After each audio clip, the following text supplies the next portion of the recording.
you are creating your life. You are creating your life. You create it every day. Every day you get up, you create your life, and you get to create a different one as soon as you get up. Like, you are getting the gift of getting another day. If you are choosing to accept that gift, then you also have the opportunity to create something new. Hello and welcome to At the Podium with me, Patrick Huey. At the Podium is a multimedia platform where story by story, we explore the resiliency of the human spirit with people who are using their own personal journeys to leave a positive and transformative imprint on our world today. At the Podium holds a space for meaningful conversation, inspiration, and life. Today, I'm thrilled to share the podium with Robyn Vie-Carpenter-Brisco. Robyn is a seasoned professional who has seamlessly navigated various fields, leaving an indelible mark on her journey. With a career that spans from her impactful tenure at Essence Magazine to the backstage orchestration of New York Fashion Week, Robyn has proven her versatility and her expertise. Robyn's unwavering self-belief has been the driving force behind her accomplishments. Whether it was completing a business management degree in the aftermath of 9/11, or running marathons for charitable causes, or authoring a book at the age of 50, Robyn's confidence in her abilities has propelled her to success. Her journey included a feature article in the New York Times, a testament to her dream of becoming a writer. Yet she knows there is more ahead. Robyn says that she knew she was on the right path when her favorite quote from Ernest Holmes was revealed to her. He says, "Have the will to be well, to be happy, and to live in joy." As social media's self-proclaimed goddess of joy, Robyn has spent the last 12 years teaching clients and students about choosing joy and the other choices they can make to create a life of joy. Or as she says, choose a life that rocks. Robyn, welcome to At the Podium. Thank you for having me. I love that when people say my name. Actually, it's so funny because as I was recording some information for you, I kept saying your name over and over again. And it is such a beautiful name, actually. It has a rhythm and a heaviness to it, like a nice weight to it. It's beautiful. It reminds me daily who I am, because my parents, my maiden name is Vie-Carpenter. My father legally changed his name to take my mother's name with his. She hyphenated and then he changed it. And so Vie-Carpenter is my parents. And then literally, if you translate it, it means life builder. And I'm a spiritual life coach. So my name is the calling. And then the Brisco is my husband, and she makes me brilliantly happy. And so I'm always excited to be, Mrs. Her. It, it's a beautiful, beautiful name. It's And it super all sweet. works, right? Like Yeah. one syllable, three syllable, two syllables. Like, it's this beautiful thing. And my name is what got me in the New York Times. How so? How so? So I was writing a column in Denver in Outfront. It was then called Outfront Colorado. Now it's called Outfront Magazine. And my column was called The Lesbian Socialite. And I was writing a column about my name because my name was already hyphenated. And so when people found out I was getting married, they were all like, well, what are you going to do about your name? And so I was like, I don't know. And then my spouse, her family name used to be La Brisco, and they dropped the law. It was, all the Louisiana-ness of things. And so The Creole-ness of everything. I decided to join the names. And so I was going to be Robyn Vie-Carpenter-Brisco. And then you kind of have to do this, right? Like you have to kind of go, dun, dun, dun, dun, because that's that kind of name. And my friend still calls me that. My production company is called De La Brisco Productions because it's just fun. But we found out when we got to the court, when we were there, handing in our license, they said I couldn't do that. I was like, but that's how you join names. And the woman went away, and then she came back and she said, well, not in America. You can only do it with hyphens. And so that's how I became double hyphenated, which I was trying to avoid because I felt a little ridiculous, but my name works so well that I didn't have to worry that it, was too much. No, it works. It's beautiful. I want to go back to 2017 because Okay. in 2017, you published a book called Let's Get Stoned, using Yes. stones and crystals to create a life that rocks.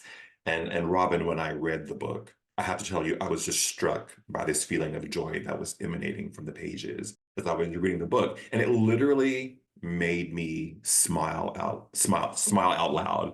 And I think partly that's because of the quality of the writing and the language that you use, and like your voice comes through beautifully. And as I was reading it, I kept going, yes, yes, yes, yes. And I love this quote that you wrote, and you said, "We will not be stoning ourselves here.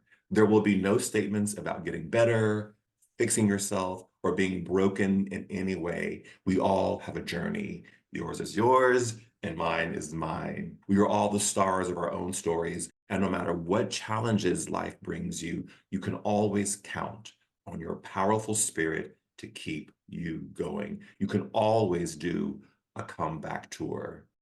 And after I read it like 5 times, and I was like, wow, this is a manifesto of manifestos. And I wondered what led you to write that in the book in that way. Actually, it was my mother. So when I told my mother the name of the book, she's so funny. My mother always sees things not from the perspective, I'm being really funny when I'm doing things, and then she's seeing it from this totally different thing. So I was like, let's get stoned, which I thought was hilarious. I also thought it was incredible that no one had ever written a book about stones and crystals and called it that before. But when I said that, she talked about biblically. She went biblical and was like about stoning people, like stoning, like let's get stoned. It's like, and I was like, no, this is literally the opposite of that. We aren't doing that because that's not what this is about. This is about celebrating who you are. And it really emanated from a book I originally started after my life completely imploded. And I wrote a book because that's what you do, right? And I threw out most of that book, but it was called The Joy of Being You. Mm. And it led me to the teaching that I do with people around the 5 principles of joy and all of this stuff. But what happened was, while I was writing that book, all of this stuff about stones and crystals kind of kept coming up. And that's kind of how I had to like remove it, because it ended up becoming too much of the other book and make it its own book.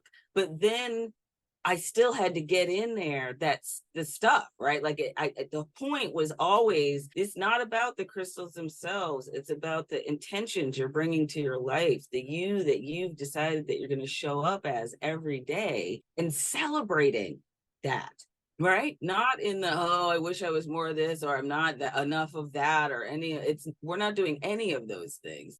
We can always wake up and decide that today is the day I'm going to truly begin loving myself in a way that is meaningful. And I'm going to be the person that I've always said I wanted to be. Mm. Mm. I mean, I have had so many times in my life where literally I'm doing a thing and I'm like, oh my God, this is exactly the thing I said I wanted to do. When I remember like repeatedly this happens for me, where I'm having a walk from my apartment that I was being evicted from in that time of when my life had got imploded. And I realized, but that time leading up to that moment that I was about to leave this apartment, I had actually lived all of the things that I said that I wanted when I had moved back from New York. I was like, I live in the neighborhood I said I wanted to live. I did the things I said that I wanted to do. I actually experienced the things that I said that I wanted to experience. I got everything that I needed from this. And the reason that these things are happening is because I'm not supposed to be living this life anymore. Mm-hmm. And I'm not going to leave, right? I'm too loyal. Yeah. Yeah. I'm too loyal. So the stuff has to happen, I have to get fired, and my girlfriend has to break up with me, and I have to all the things have to happen because I'm going to try to figure out how to solve it as opposed to just leaving it. And so life helps me in that way. You said in the book, which I thought related to what you're saying about the life implosion and everything sort of coming apart in order to push you forward into the next iteration of what you were supposed to be doing. And you say in the book, everything begins with gratitude, and that we must find opportunities every day to feel true gratitude for the moments of grace in our lives. And then you quote Alice Walker, who says that thank you is the greatest prayer that any of us can say. And then you said, where gratitude goes, grace follows. And then you talked about joy. And you talk about joy as not being situational so much and you equate happiness with situation, but joy is a state of being. And I wonder if in that moment when you were leaving the apartment, evicted, and life kind of repurposing you for a new thing, were you able to practice that gratitude and joy in that moment? Yes, I so wish I could find this picture. There is literally a picture of me standing in the empty apartment. I just saw the sheriff outside, and I said, I'm clearing everything out. Do you have to stick that thing on the door? And he said, no, I can just hand it to you. It's fine. If you're taking care of it, God bless you. Like literally the sheriff was like being super kind in the experience. And there's a picture of me standing, and I'm got my hands thrown out, and there's this bright smile on my face because I'm like, I did this. Like, this was a thing. I've survived it in such a way that I did all the things. Like everything I needed, like it was at Christmas time, Ooh. literally. I was all I wanted really was to be able to get through New Year's and be able to do it in January without like having to like be miserable, taking all of your stuff out of the house at Christmas. Like, you didn't want that to be the story, right? I'm like, look, if you can just like, hang out just for a couple of days, I will clear this out. And I did. And there I am. I wish I could I was thinking about this picture the other day. I'm like, one of these days, I'm going to find that email because things never go anywhere. And the picture of me in that joyful space of I'm gone, but it's okay. Like it's all good. I'm on to the next thing. And I'm grateful for everything that I got. The last 6 months of me being in that apartment, I got all the things. I danced in the streets. I made soup for my friends, and I saw an eclipse. It was all kinds of incredible things packed into that short amount of time that was left. And it was everything I needed. That is not the usual response of people to life imploding. So I'm curious about, I can sometimes come apart if like the traffic isn't going the right way for me. So, and a lot of people live like that. Part of my journey is figuring out how not to do that, which I'm getting better at. But I wonder, where did that come from in you? Who taught you that? Or was that just part of who Robyn showed up to be on the planet? It's a both and. I had my chart done by a really good friend of mine. And what she pointed out is that I literally have no ability to, be anyone other than myself. And the me that I am is this like really bright, like, da, da, da, da. So she said, what you really need is a cape. And I was like, funny, you should say that. I actually have one. So if you go on my Instagram, there's like a picture of me where I'm in this cape. And it's so real, right? But so it's yes, I came here this way. Like when you see pictures of me from very early, I'm just this like At the same time, my mother knew me very well as soon as I was born and helped teach me how to be me in a way that only another Gemini could. I'm born 4 days after my mother. And so she was like, okay, look, this is the deal. And so she spent a lot of time telling me about life. Also, my parents helped me believe in myself in a way at the beginning. Anything that I wanted to do, I could. Anything that I set my mind to was possible. And they would support me in in those pursuits, and always did. So I had that as well. And also, I decided that the way I experience my life is the way I've decided I'm going to experience my life. Uh, Mm-hmm. and actually, my clergy license is through Centers for Spiritual Living, and the Ernest Holmes, who wrote the text that it's based on, talks about the science of mind. Like, you are living your life as you believe it. It's actually a biblical, it's a quote, but from the Bible, but it really is about living your life and understanding that the life you're experiencing is the life you decide that you're experiencing. Yeah, you So said that quote changed your life. yeah, Yeah, you said it changed your life. it did, because I was like, well, that's true. And it's true, right? So what's funny is I was in another book called Awaken Leaders, and it's like a whole lot of people having these awakening experiences, right? And Yeah. so I talked about how I became the goddess of joy, because I was writing, I had, broken up, blah, blah, moved home, wrote a book started writing a blog about joy, doing all the things. And then it was Twitter, right? Like, Twitter was everything. And I was like, okay, I'm gonna do it. And I got on Twitter, and you have to choose a handle, right? And so I chose Goddess of Joy, because that's what I was writing about. I had decided that that was the thing that I was supposed to be teaching people. Yep. And so that I said, this is the thing. That's how I want people to experience me. And then a really good friend of mine, who is still a good friend of mine, said to me, we were having brunch, and I told her, and she says, don't you think that's awfully self-aggrandizing to call yourself a goddess? And I was like, like, I had all kinds of feelings about that, right? Like, I would, and it's not like now, this was, 12 years ago, it was a long time ago. Everybody's calling themselves goddess now. Women refer to each other as goddess. People use it all the time. But at the time, nobody was saying that. And I was like taken aback. And also, I did not change it. Yeah. I never changed it. I am still the goddess of joy this day, everywhere you look. And what it did was help me understand the me that I wanted to show up as, the belief system that I was setting up for myself about how I wanted to live my life. And it was living a life in joy, as joy, that people experience me as joy.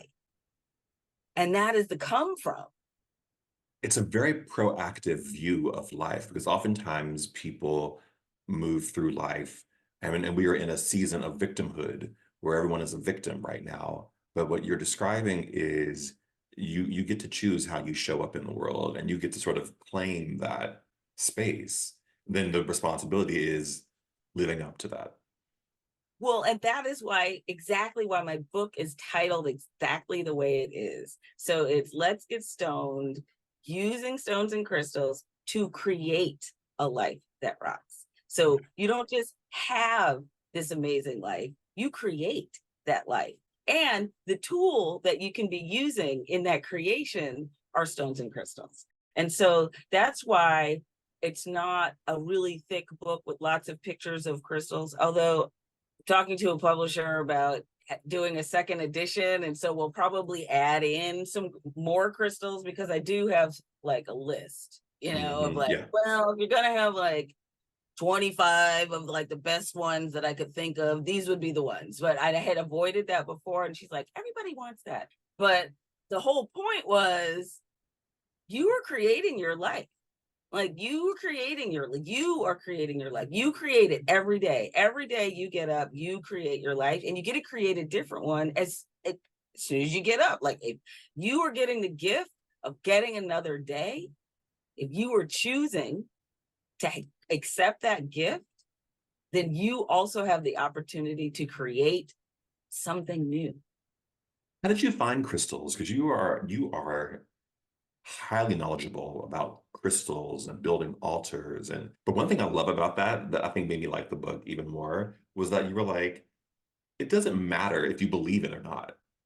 That's not we're not having that debate. What I'm here is telling you about what they are. you choose how you choose to interface with that. So I love that. But how did you find this work around crystals and stones and the semi-precious stones? It was when I was living in New York, Mm. and was in the East Village, some random, store. I walked in looking, ooh, and jewelry, and ooh, jewelry. And it was this amber ring, which I don't have anymore. I give away stuff all the time. And I'm like, oh, I love that stone. I don't have it anymore. I gave it to somebody.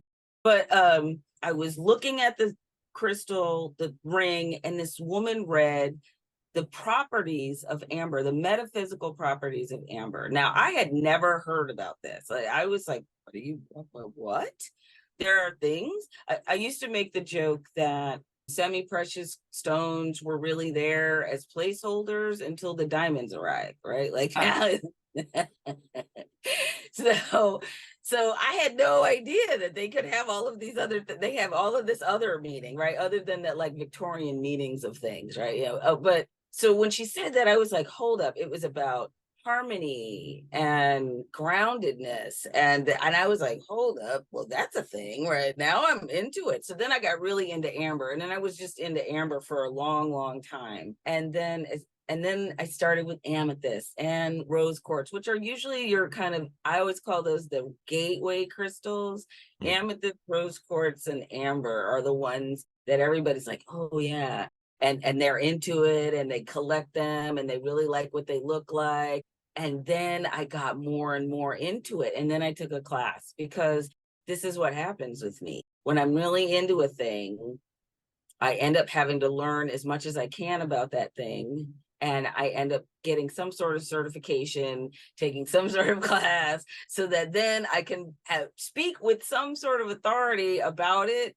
I never wanted to be one of those people that, casts about knowledge without actually having knowledge. It's just things, There's a lot of that. There's a lot of that. There's a lot of and I'm that. like, I don't want to be that person. I lived in New York City, right? And I worked in fashion PR.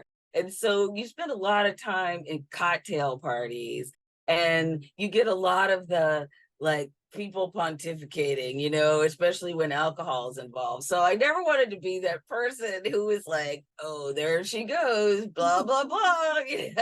Yeah. I want to Put have put fun. a nickel in her and you got her for the next hour. Yeah, I'm telling you.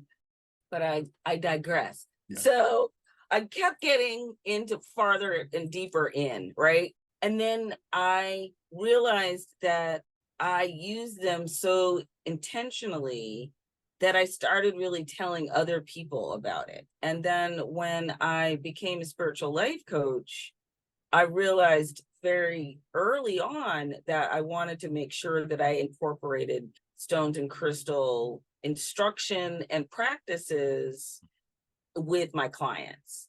It's always been the same thing, kind of what you're saying about the book. It's like, I'm not going to tell you how to use them. What I'm going to say is, these are things that I have learned, and understand that every rule about stones and crystals is something that someone made up at some point and told someone else. So, people are like, oh, don't let anyone ever touch your crystals. And I'm like, well, but we've already said that you can cleanse stones and crystals. So why wouldn't you let somebody touch it? If you're like, now we're making up rules that don't make logic, it just makes rules.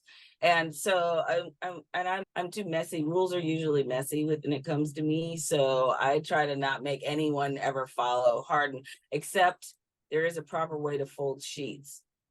I literally had this conversation with my mother this morning. I was like, one of the things that I'm so grateful for is going and doing laundry with you when I was a kid, and you teaching me how to fold sheets. And they fit in the lawn, and it just looks nice and neat. It's that type A part of me. Let me ask you something. Yes. You are the self-proclaimed goddess of joy. You're a spiritual life coach. You spend a lot of work understanding the power of crystals and what they can contribute to your life. Where are you within the spiritual journey? What does that mean to you, and what is that practice for you? Ooh, this is a good question. So, and I'm glad that you asked it, because had you asked me this question last year, it would have been all about my license, right? Like I spent the last 2.5 years getting a spiritual practitioner's license. It's a clerk's license. So everything was about that, right? Like getting myself together. I told someone day before yesterday, I am so much better at my job as a spiritual life coach because I did the journey of becoming the licensed practitioner. Yeah. Because you have to do all the things, right? I am the person that people look to help, to pray with them, to help them through grief, to help them through all the things, right? Like, so I had to process that. I had to learn my own journey in that. I spent a whole year writing papers every week about, I had to write my own memorial service. I had, all the things, like all of them, not just your memorial service, like not just the service itself, because actually people are pretty good at doing that. When you make them, they go, well, I don't want this, and I want to make sure I don't have that, and so will be all away, so I'm not gonna, like the people get really specific about that. I had to write my eulogy, right? So that's deep, right? Like that's a deep experience, and I've read it since then. And I wrote it from the perspective of my sister, right? So that kept bringing me home. And I have a prayer partner. We meet as long as we both have the time available at the time that we have set as our time. We meet every week. And this was someone that was in my cohort with me. So if we can't meet, we leave messages for each other. We Marco Polo each other. I journal every day. I meditate. I have Veronica, that's my spouse. She bought me this ridiculous thing that I made so much fun of until I used it. And I was like, I really love it. It's this, it's an incense holder that it spirals down. So it's like this waterfall of incense, like smoke. And I was like, this is just a gimmick. What is this ridiculousness? And then I got it and I started looking at, and it's the most peaceful like thing. And I use my little app. I use the Insight Timer app, and I set time with music and bells, and I watch the smoke, and I find my peace. I have a program that's coming out in another month called 10 Steps to Personal Peace, because it's about the daily activities, the things you do regularly that help you stay in that space, so that when you're driving down the road and traffic, because you are in LA. So I don't drive in LA. I don't drive in LA. The one time I drove in LA, by the time I finished the weekend, I couldn't turn my head left. And I had this hitch in my calf from, I think from too much flexion from starting and stopping and stopping. Like it was, my body was like, what is going on? It's real. It's real. So yes. So I actually, when we lived in California, I was working at a spiritual center. I had a fellowship at the spiritual center in San Jose. We lived in the Bay Area. And I literally built into my schedule drive time so that I didn't have to get on the highway. So I meandered, right? Like, oh, I feel like a coffee. Oh, I need to go to the bathroom. Oh, I feel like I want to, whatever, on my way to work. So that by the time I got to work, I had my time before I got to where I had whatever I needed. My needs were met, and I got to work and I wasn't stressed out, as opposed to get on the highway, stressed out the whole time, a little freaked out that at some point I'm going to get rear-ended, because it's happened more than once, right? Like in traffic. And so I'm like, yeah, I'd rather just get ready early and leave earlier and take the way that doesn't put me in the middle of all the terribleness. And that's a life lesson. I'm telling you, like I do it all the time. Like I have trained my thing, don't avoid highways. And if it's like some stupid amount of time, right? Like if it's like 2.5 hours to avoid highways, or I might not do that. But for the most part, it usually only adds about 15-20 minutes to the journey. And it's pleasant. Let me ask you this. Yes. We're talking in a very specific way because we entered this conversation through your book. But you've been a very serious business person in your life as well. but I want to zero in on this conference that you're doing in July 26th, 27th, 28th in Denver, and it's called the Confidence Conference. And it's focusing on how you raise confidence, particularly in women. And on your website, there were some startling statistics. You said that in 2017, 86% of girls described themselves as feeling confident. In 2023, that number dropped to 68%. Yes. And I wonder, in your understanding of this, A, why that happened, and B, So, why yes. can't we get this right for women? Why are we unable as a country to get this right for women in context of everything that's going on right now with women's rights and agency over their bodies and choices and how they build families, identity? I'm not surprised that the number dropped, but I'm curious what your research, what your understanding has told you is happening. Well, so what's interesting is that was with fifth grade girls. That statistic specifically was with fifth grade girls. Mhm. So and it came from a report from this organization called Ruling Our Experiences. And it is literally a research project about girls between fifth and 12th grade.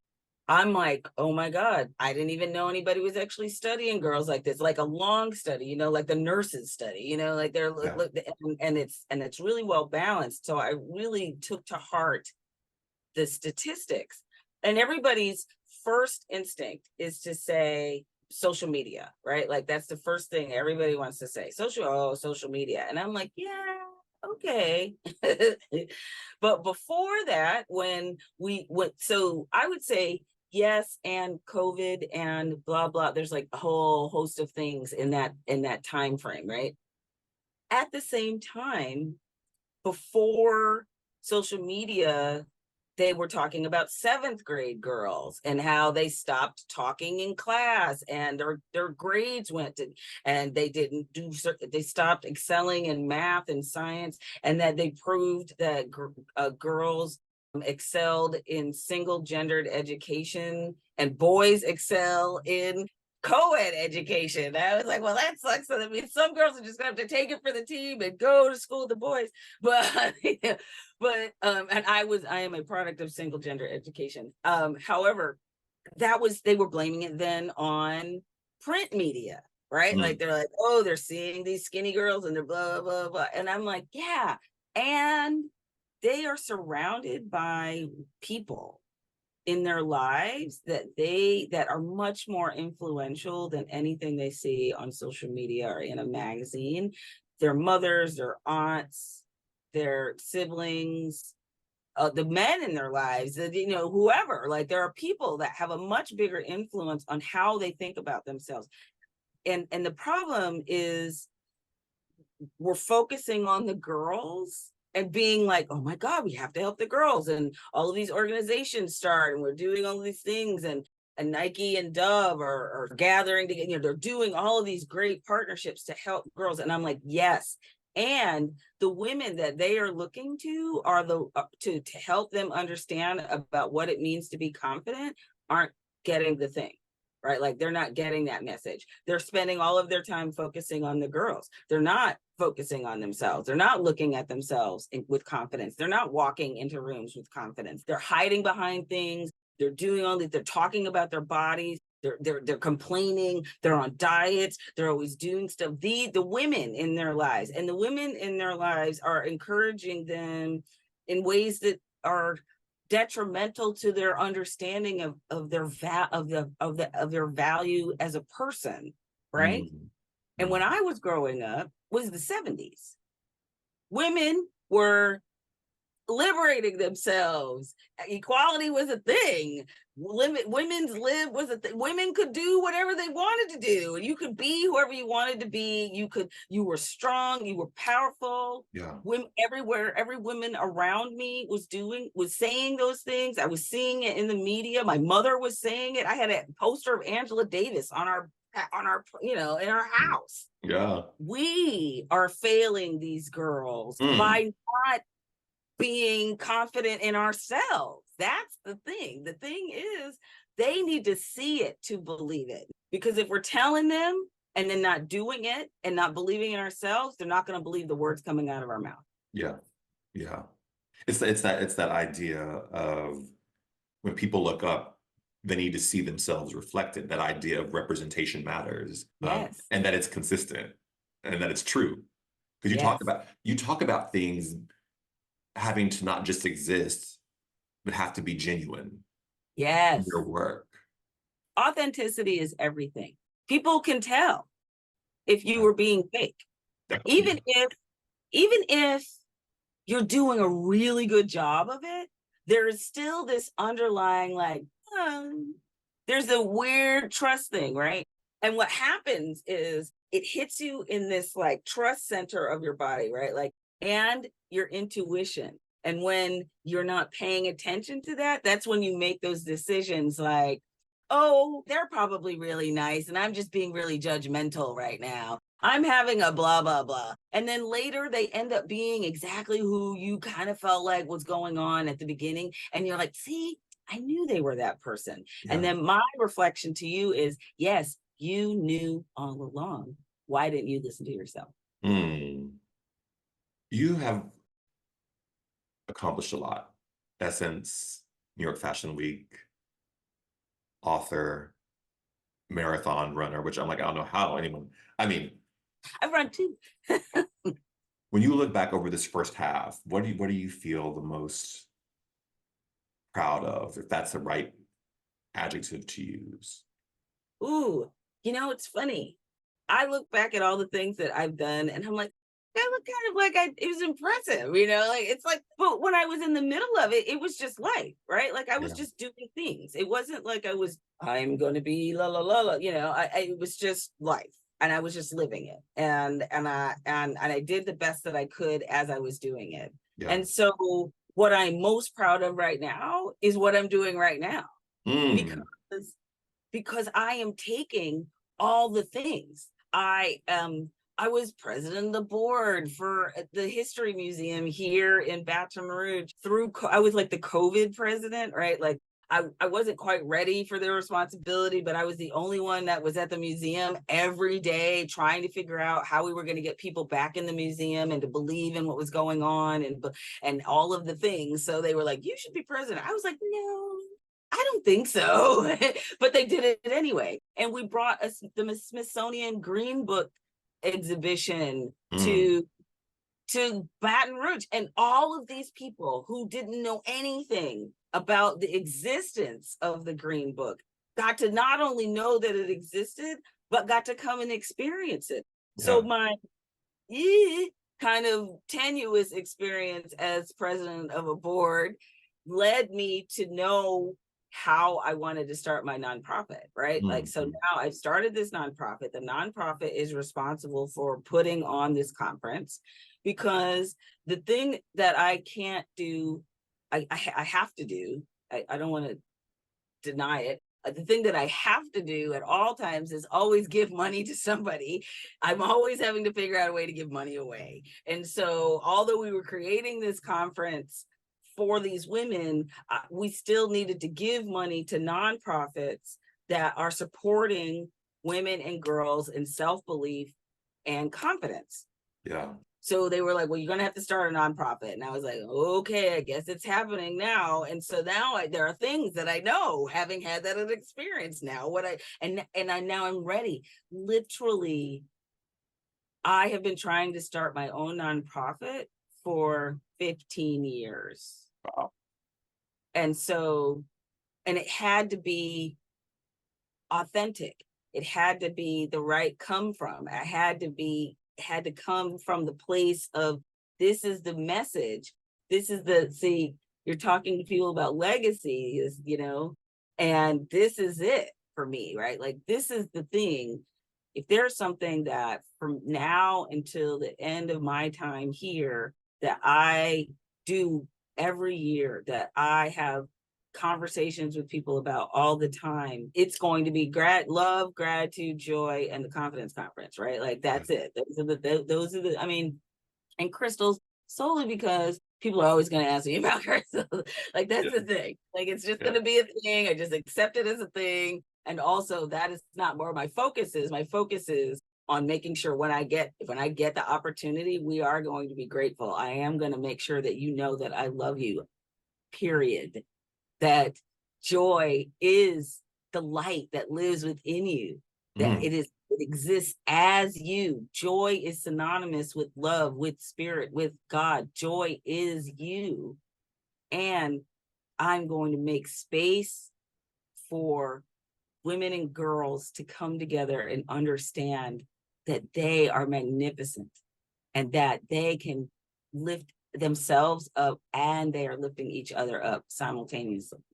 One of the statistics that I found around, there's another report on women's confidence. The other report was on girls' confidence. And then there was a women's confidence report. And they said globally, 68% of women globally qualify themselves as confident. So girls are on par now, right, with where women are. And this is like across, it's not solely women in the United States. And I'm like, this is a conversation I can't stop having. Like, I can't say like, yeah. And then we do this for a couple of years and then I move on. I'm like, no, until literally the statistics are like way in the other direction and it doesn't need to exist anymore. This is the conversation I'm going to keep having. That's the legacy. That's the legacy. I'm proud. And it's funny because this week was one of the hardest weeks for me since we've started this journey for the conference, because I had to change how we're going to deliver the conference this year. It's supposed to be all in person, it's all about raising the vibration, planting seeds, lighting fires, raising the vibration, getting all of that. And that happens in the room, right? Yes. At the same time, those kinds of things are extraordinarily expensive. And if it's your first year, everyone's not necessarily on board with you yet. And so we're a nonprofit, right? Like, our point of existence is the grants and the raising the vibration. How we do that is we just have to figure it out. And so we're putting the conference itself, all the speakers, all the panels, all the workshops, we're going to do that virtually. And then we're going to do an in-person luncheon on the Sunday. And this time women are going to be able to bring the young women in their lives, right? Like, previously the conference was only available to adult women because we were having conversations in the room that women need to be able to have without worrying about their daughters, right? So now we'll do the conversation, we'll have all the workshops and then get the daughters in the room, and then they get to see all of these speakers, all of these women get to feel the thing and get to get that juice that we're saying exists and that they need to see. So I'm really grateful again for my committee that has like stuck with me, and they kept going, are you sure, and like asking, I'm like, we're not going to be in fear. And then I'm like, okay, we need to pivot because we still need to be wise about the money. Like, I don't want to not give the nonprofits the amount of money we already pledged to them. I don't want to go back on our pledge because we made the fundraiser too expensive. Like, that's just upside down, right? Right. That's upside down. Yeah. So we just had to shift a little, but it was hard to say it because I've already seen the vision of all of these women in the room, and I've seen the actual conference. It is this magnificent thing. And I'm holding that vision, and I'll keep holding that vision. And I'm also now holding the vision for what this July, this group, these women and girls are going to experience with with our sponsors that we do have, with the nonprofits that we are highlighting, all of that. So I'm still really excited. Robyn, thank you so much for your time today. I so appreciate it. I take to heart the idea of showing up in gratitude and letting grace follow and joy. And I appreciate you putting that into the world and what you're doing for girls and women. It's a beautiful thing. Thank you so much. Thank you so much. It's been a wonderful conversation. I appreciate you. Thank I appreciate you. making this available so that people can learn Absolutely. and grow and expand together. We do it together, right? It's all we do it together. And to those of you who are watching or listening, remember we all have a voice. We all will leave a legacy. Make sure that yours rocks. Bye, everyone. Thank you, Robyn.